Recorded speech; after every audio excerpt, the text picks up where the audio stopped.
Hello बच्चों, कैसे हैं आप? बढ़िया है, पढ़ाई अच्छी चल रही है।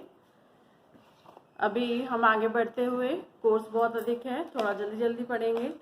जगत एनिमेलिया हम पढ़ रहे हैं। इसके पहले जगत एनिमेलिया का जो हमने पढ़ा था प्लेटीहेल्मिंथेस, आज पढ़ेंगे हम एस्के हेल्मिंथेस।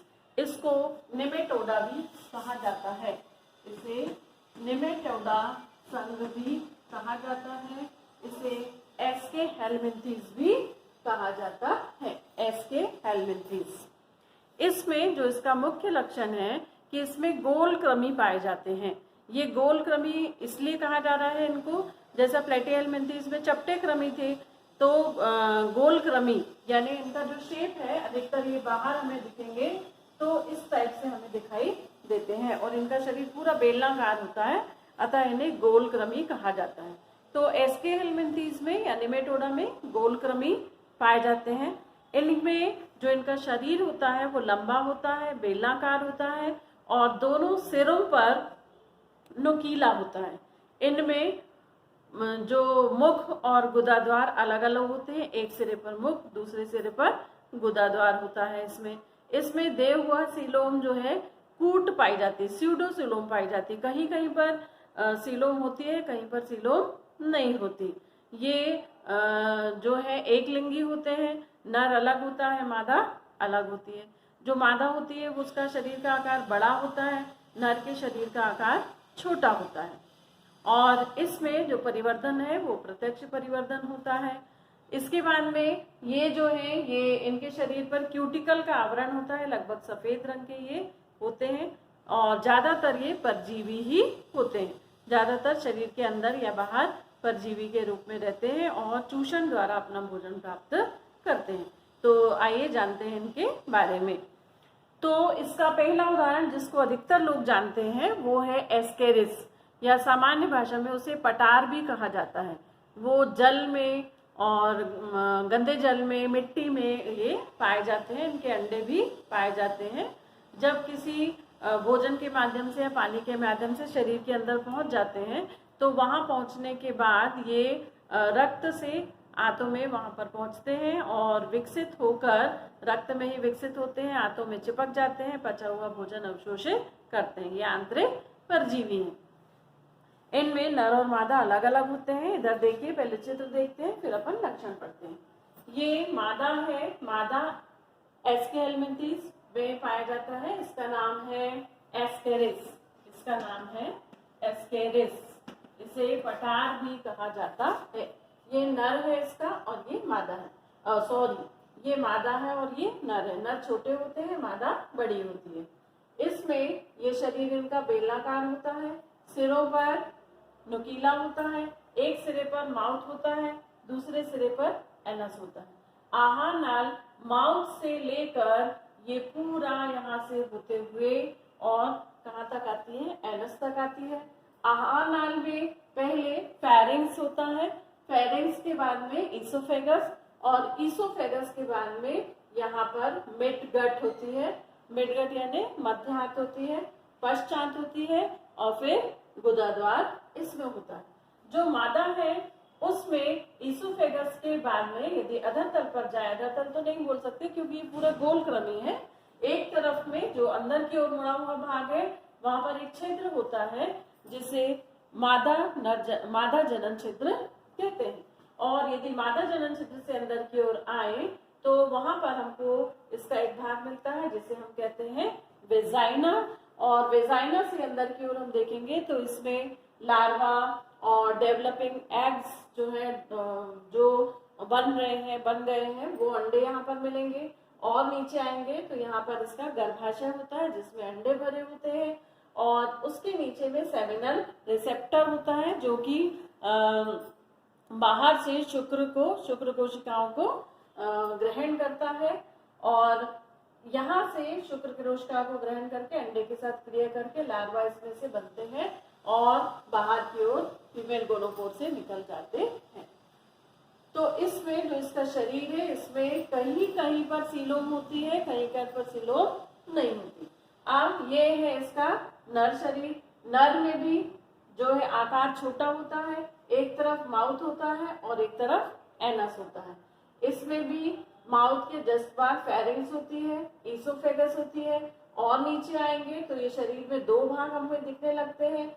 यहाँ पर फेरिंग्स जो आंत है, आंत के बाद में यहाँ टेस्टिस होते हैं मध्य में शरीर के, और उसमें से यहाँ से सेमिनल वेसाइकल निकलती है, जिससे कि जहाँ पर बने हुए शुक्राणु या नर कोशिकाएं इकट्ठी होती हैं।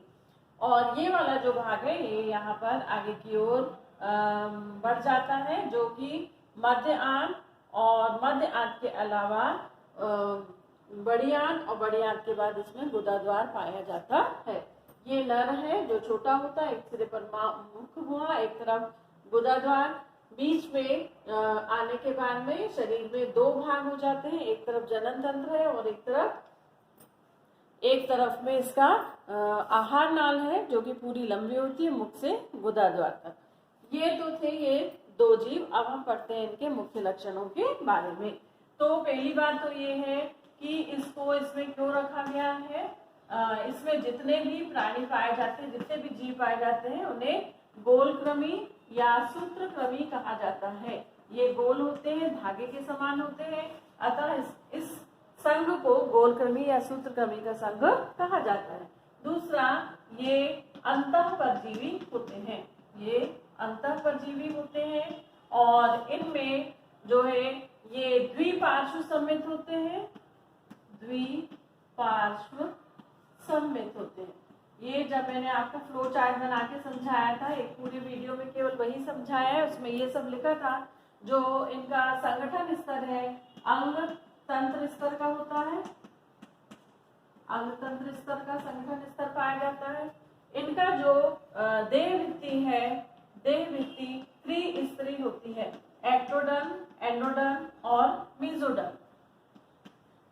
ट्राइकोरिक होती है, तीन कोरिक होती है, त्रिस्तरीय, एक्टोडर्म, एंडोडर्म एंड मेसोडर्म इसमें पाई जाती है। और शरीर में सबसे बाहर शरीर बेलनाकार, शरीर बेलनाकार, किनारों पर सकरा होता है।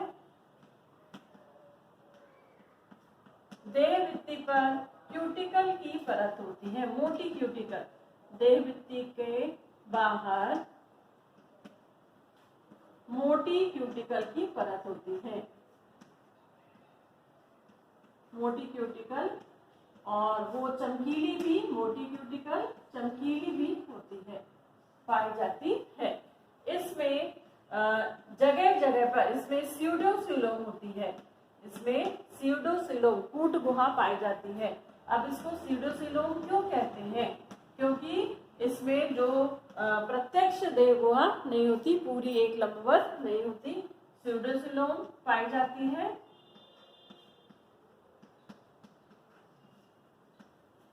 अर्थात स्यूडोसिलोम पाई जाती है, अर्थात जगह जगह पर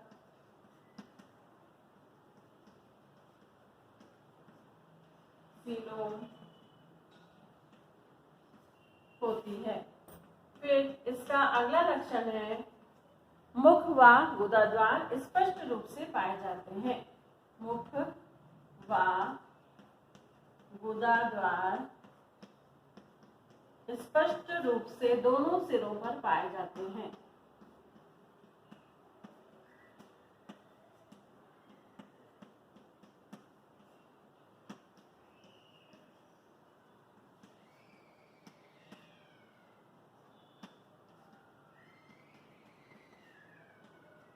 ठीक है। फिर इसमें मुख के बाद, जहां पर मुख होता है, मुख के बाद ग्रसनी,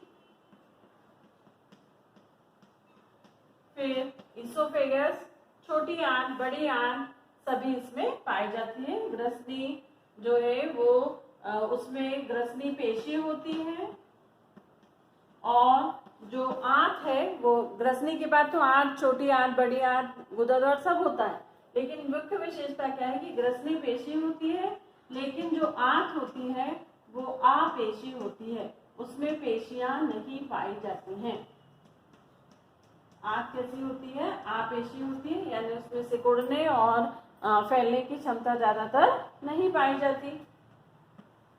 जो इसके जीव हैं ये एक लिंगी होते हैं, और एक लिंगी के साथ साथ, एक लिंगी का मतलब क्या होता है कि एक शरीर में एक ही जनन तंत्र होगा, या तो मादा होगा या तो नर होगा, एक लिंगी होते हैं। और इनमें लैंगिक द्विरूपता पाई जाती है, यानी ये जो नर होगा वो अलग दिखेगा और जो मादा होगी वो अलग दिखेगी। लैंगिक द्विरूपता पाई जाती है। जैसे एक उदाहरण अभी अपन ने लिया है एस्केरिस का। एस्केरिस में भी मादा बड़ी है और नर छोटा है। ऐसे बाहर से ही देखकर हम पहचान सकते हैं कि ये नर है या ये मादा है। फिर इनमें जो नर होता है छोटा होता है व मादा बड़ी होती है। मादा बड़ी होती है। इसमें तंत्रिका तंत्र पाया जाता है, तंत्रिका तंत्र उपस्थित होता है, जबकि जो उत्सर्जन है वो एक प्रकार की विशेष कोशिका से होता है। अभी बताती हूँ मैं इसको। तंत्रिका तंत्र जो है इसका, ये वलय के रूप में, वलय व तंत्रिका रज्जु के रूप में होता है।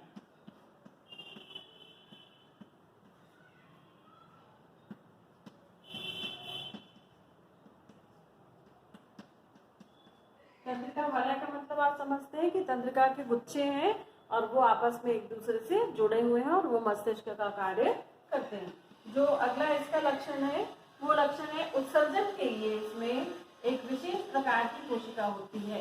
उत्सर्जन के लिए विशेष कोशिका पाई जाती है जिसे एच कोशिका कहा जाता है। विशेष कोशिका एच कोशिका पाई जाती है।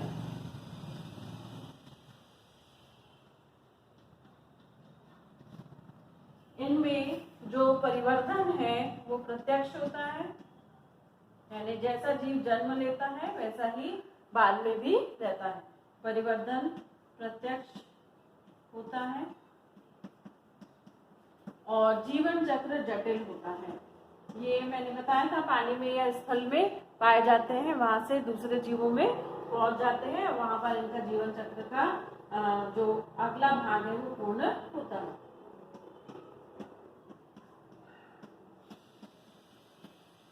तो ये थे इसके मुख्य लक्षण। पहला लक्षण ये गोलक्रमी या सूत्रक्रमी होते हैं जो निमेटोडा या एस्केहेलमिंथीज में पाए जाते हैं। अंतर परजीवी या बाह्य परजीवी हो सकते हैं, शरीर के अंदर रह सकते हैं, शरीर के बाहर भी रह सकते हैं। द्विपार्श्व सम्मित होते हैं जो फ्लो चार्ट में बताया था। अंग तंत्र का संगठन स्तर पाया जाता है। देह भित्ति त्रिस्तरीय होती है। शरीर बेलनाकार होता है। किनारों पर सकरा होता है। देह भित्ति के बाहर मोटी क्यूटिकल की परत पाई जाती है जो बहुत चमकीली होती है। इसमें स्यूडोसीलोम पाई जाती है, अर्थात जगह जगह पर सीलोम होती है, पूरी कंटिन्यूएशन में नहीं होती। मुख और गुदाद्वार स्पष्ट रूप से दोनों सिरों पर पाए जाते हैं, मतलब बीच में एक लंबी आहार नाल पाई जाती है। मुख के बाद जो ग्रसनी है वो पेशीय होती है, जबकि आंत आपेशीय होती है। ये मुख्य लक्षण है। एक लिंगी होते हैं ये, नर और मादा अलग अलग होते हैं, और जो नर और मादा है वो अलग अलग दिखते भी हैं, अतः इसे कहते हैं लैंगिक द्विरूपता कहते हैं। इनमें नर छोटा होता है, मादा बड़ी होती है। तंत्रिका तंत्र वलय के रूप में होता है, यानी तंत्रिका गुच्छ आपस में जुड़े हुए होते हैं, और तंत्रिका रज्जु सिंगल पाया जाता है। उत्सर्जन के लिए एक विशेष कोशिका होती है जिसे कहा जाता है एच कोशिका कहा जाता है। परिवर्तन प्रत्यक्ष होता है और जीवन चक्र जटिल होता है। अब हम इसके कुछ उदाहरण देख लेते हैं। तो इसके जो उदाहरण है उसमें पहला उदाहरण तो हो गया एस्केरिस। ये मनुष्य में एस्केरियोसिस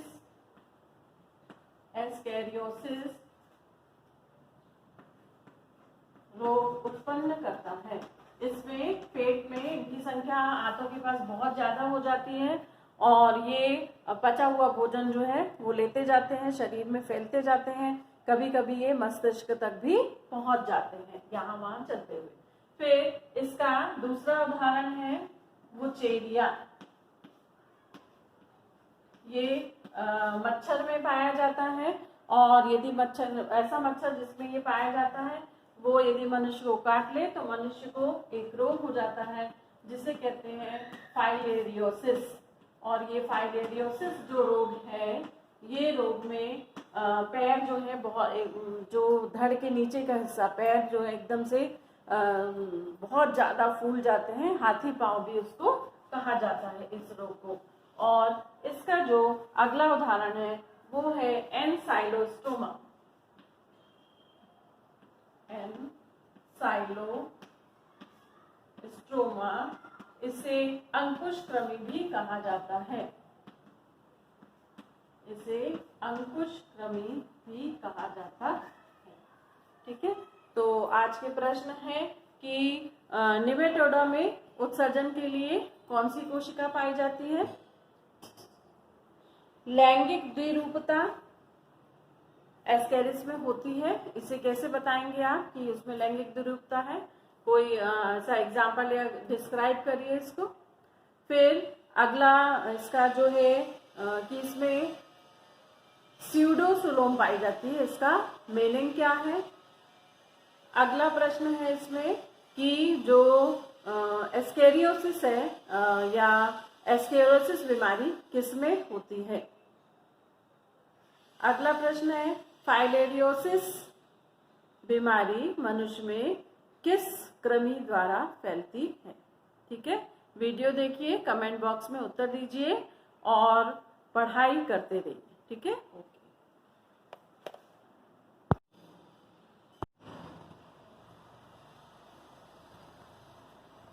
हाँ बच्चों, अब हम पढ़ेंगे संघ एनेलिडा।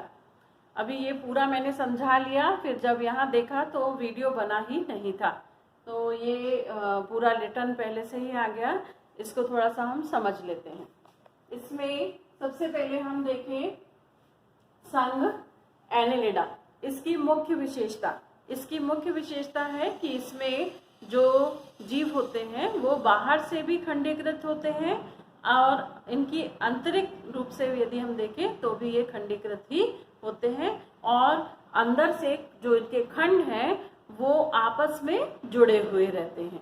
ठीक है, तो ऐसे जीव जो जिनका शरीर बाहर से ही खंडों में बटा हुआ दिखाई देता है, आंतरिक रूप से भी बटा होता है, लेकिन खंड आपस में जुड़े होते हैं, उन्हें किस संघ में रखा गया है? एनेलिडा में रखा गया है। जिसका एक बहुत अच्छा उदाहरण आप केचुआ सबने देखा ही होगा, बाहर से ही खंड खंड दिखाई देते हैं। अब इसमें इसके लक्षण अपन देखते हैं। तो अगला लक्षण है कि अंग तंत्र स्तर का संगठन इसमें पाया जाता है। इसकी देह भित्ति त्रिस्तरीय होती है। इसका जो शरीर है वो द्विपार्श्व सममित होता है, स्वतंत्र जीवी होता है ये। और इसमें पाए जाने वाले जीव जैसे कि केचुआ, बाह्य परजीवी जैसे कि जोंक क्या करता है? बाहर रहकर रक्त को चूसता है और उससे अपना ऊर्जा प्राप्त करता है। फिर इसके शरीर पर, इनके जंतुओं के शरीर पर सबसे बाहर क्यूटिकल की परत पाई जाती है और क्यूटिकल की परत सबसे बाहर है, वहां से अंदर की ओर आए तो हमें फिर एपिडर्मस की पतली परत मिलेगी, एक लेयर। फिर उसके अंदर हमें पेशियां मिलेंगी। ये पेशियां 3 प्रकार की होती है, अनुलंब, अनुदैर्घ्य और तिर्यक पेशियां इसमें पाई जाती है। अंदर देह गुही और सबसे अंदर की ओर देह गुहा की एपिथेलियम पाई जाती है। इस तरह से 5 स्तर इसमें पाए जाते हैं। प्रजनन के लिए देह गुहा की त्वचा में क्यूटिकल के सीटी पाए जाते हैं। क्यूटिकल के बने हुए थे बहुत छोटे छोटे, जैसे आप कॉमा लगाते हैं, बहुत छोटा सा ऐसे इस तरह के आकार के सफेद रंग के पाए जाते हैं, जो हमें दिखते नहीं हैं, बहुत छोटे होते हैं और इनकी सहायता से ये जीव प्रजनन करते हैं। फिर अगला लक्षण है, इसमें सत्य सीलोम उपस्थित होती है। अभी तक जो हम पढ़ रहे थे उनमें स्यूडोसीलोम था या सीलोम नहीं था, लेकिन इसमें सत्य देह गुहा पाई जाती है। इसमें श्वसन जो है वो नम त्वचा से होता है, पार्श्वपाद से होता है या फिर क्लोम के द्वारा होता है। उत्सर्जन के लिए नेफ्रीडिया पाए जाते हैं। नेफ्रीडिया जैसे नेफ्रॉन्स होते हैं हमारे में, हमारे किडनी में जो इकाई है वो नेफ्रॉन है। तो जैसे नेफ्रॉन छानने का कार्य करते हैं, उसी तरह इसमें अलग अलग नेफ्रीडिया पाए जाते हैं जो छानकर उत्सर्जी पदार्थों को बाहर निकालते हैं। जैसे केचुआ, उसमें अलग अलग तरह के नेफ्रीडिया होते हैं, ग्रसनी के नेफ्रीडिया, त्वचा के नेफ्रीडिया, वृक्क के नेफ्रीडिया। इनकी बनावट में थोड़ा बहुत अंतर है लेकिन कार्य सभी का एक ही है। तंत्रिका तंत्र में अग्र सिरे पर मस्तिष्क वलय होता है जो कि तंत्रिका गुच्छिकाओं के मिलने से बनता है। तंत्रिका गुच्छिकाएं होती हैं और वो आपस में जुड़ी होती हैं। जो तंत्रिका रज्जु है वो 2 रज्जुओं से मिलकर बना होता है। तंत्रिका रज्जु में से प्रत्येक खंड में तंत्रिकाएं निकलती हैं और निकलकर पूरी बॉडी में फैली हुई रहती हैं। इसमें उभयलिंगी, ये उभयलिंगी होते हैं और इनमें निषेचन बाह्य होता है। बाह्य निषेचन होता है यानी बाहर एक जी, उभयलिंगी तो है, एक ही शरीर में नर अंग भी है और मादा अंग भी है, लेकिन उसी केचुए का अंडा उसी केचुए के नर कोशिका से संलग्न नहीं हो सकता, निषेचन नहीं कर सकता। 2 अलग अलग जीवों के अंडे और नर कोशिकाएं आपस में मिलती हैं। अब और कुछ लक्षण हैं जो मैं भी आपको बता रही हूँ। इनमें बंद परिवहन तंत्र पाया जाता है। इनमें बंद परिवहन तंत्र पाया जाता है। बंद परिवहन तंत्र का मतलब क्या होता है, पहले आप इसको समझ लें। बंद परिवहन तंत्र का मतलब होता है कि जब रक्त जो है वो नलिकाओं के अंदर बहता है। कुछ जीव ऐसे हैं जैसे कॉकरोच, उसमें नल बंद नहीं, खुला परिवहन तंत्र होता है। खुला परिवहन तंत्र का मतलब देह गुहा में रक्त भरा हुआ होगा, लेकिन इस संघ के जीवों में ऐसा नहीं होता। इसमें जो रक्त है वो बंद नलिकाओं में बहता है, इसीलिए ऐसे परिवहन तंत्र को हम बंद परिवहन तंत्र कहते हैं। बंद परिवहन तंत्र पाया जाता है अर्थात रक्त नलिकाओं में बहता है,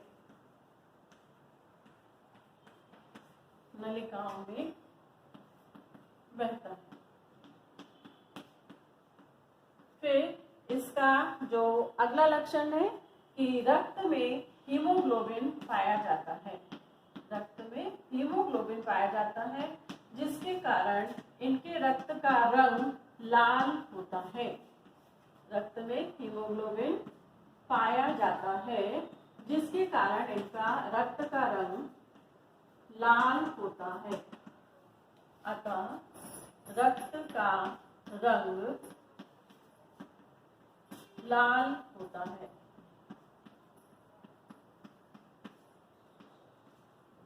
ठीक है, तो ये थे हमारे संघ एनिलिडा के जंतुओं के लक्षण।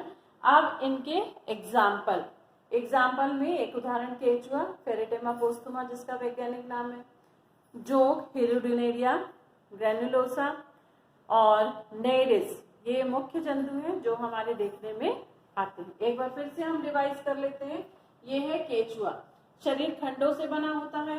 केचुआ का शरीर लगभग 100 से 120 खंड से मिलकर बना होता है।